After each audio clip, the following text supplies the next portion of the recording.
Mas Anies, hubungan dengan dosen. Seperti apa dulu Anies mahasiswa dengan dosen?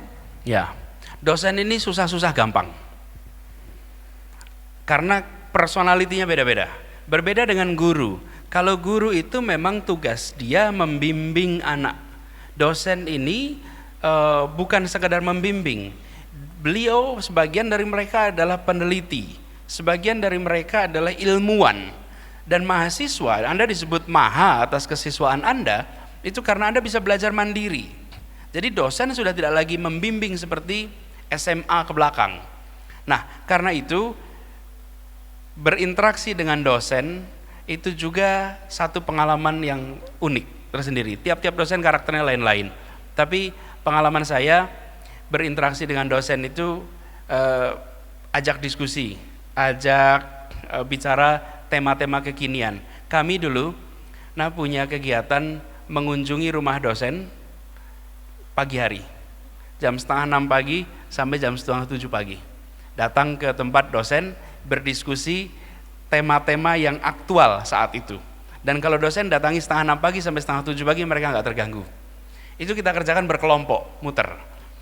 Dari pertemanan dengan para dosen itu, kalau ada kesempatan-kesempatan kegiatan, kitalah yang diundang, kitalah yang kemudian diberikan kesempatan. Jadi saya merasa beruntung sekali dengan teman-teman itu, sering berinteraksi dengan dosen-dosen. Jadi begini misalnya, ini nganterin tamu lagi nih, ada visiting professor dari Amerika datang, kita diundang, yuk temenin.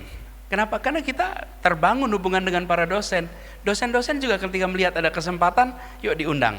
Waktu itu saya berinteraksi baik dengan, nggak tahu masih kenal nggak namanya, Anggito Abimanyu.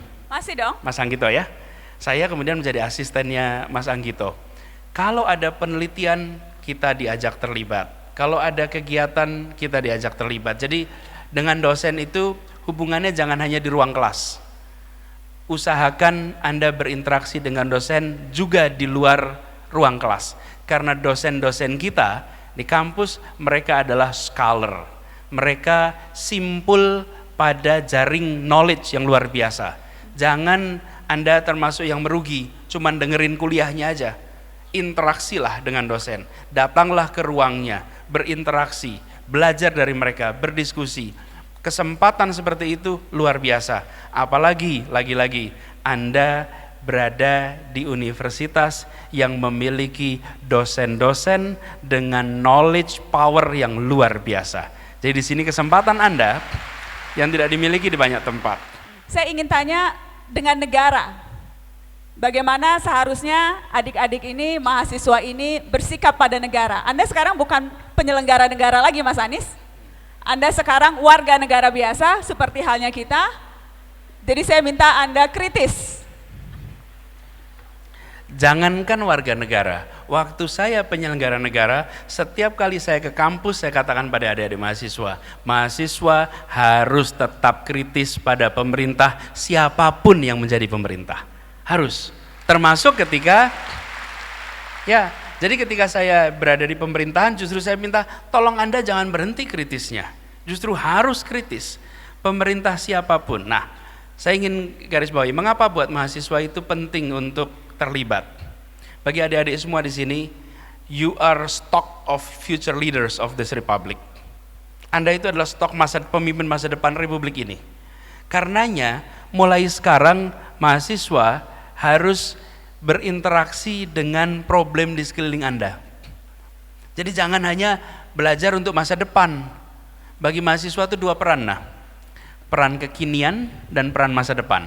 Anda belajar yang rajin, IP-nya yang tinggi, tumbuhkan potensi Anda untuk masa depan. Tapi hari ini Anda adalah kelompok anak muda terdidik. Dan kelompok anak muda terdidik harus peduli pada sekelilingnya. Karena itu terlibatlah dalam banyak kegiatan, termasuk mengkritisi pemerintah, siapapun pemerintahnya. Bedanya mengkritisi mahasiswa dengan bukan mahasiswa, mahasiswa bergerak dengan data, mahasiswa bergerak dengan ilmu pengetahuan. Jadi buat adik-adik semua, jangan sampai begini. Saya pernah nih ketemu aktivis mahasiswa, waktu itu protes soal udah berapa tahun yang lalu sih, protes mengenai konversi BBM karosin apa namanya Apa Mas? karosin minyak tanah ke gas. Waktu itu ingat ya ada konversi itu. Iya. Semuanya di mana-mana protes, termasuk para mahasiswa. Saya pergi ke Malang waktu itu, dijemput oleh teman-teman pegiat mahasiswa, mereka menyatakan, Pak, kami mau protes ini, kami tidak setuju. Jadi saya tanya, kenapa nggak setuju? Karena uang subsidinya itu hilang, padahal itu harusnya untuk rakyat. Terus saya tanya, berapa besarnya subsidi BBM? Nggak tahu. Berapa besarnya konversi? Nggak tahu. Apa ruginya ini? Tidak tahu. Detail datanya tidak ada. Terus saya katakan, you are not a student. Anda bukan mahasiswa kalau caranya seperti ini. Mahasiswa membela kepentingan umum dengan menggunakan ilmu pengetahuan. Dan itu yang harus dikerjakan oleh mahasiswa di UI ini.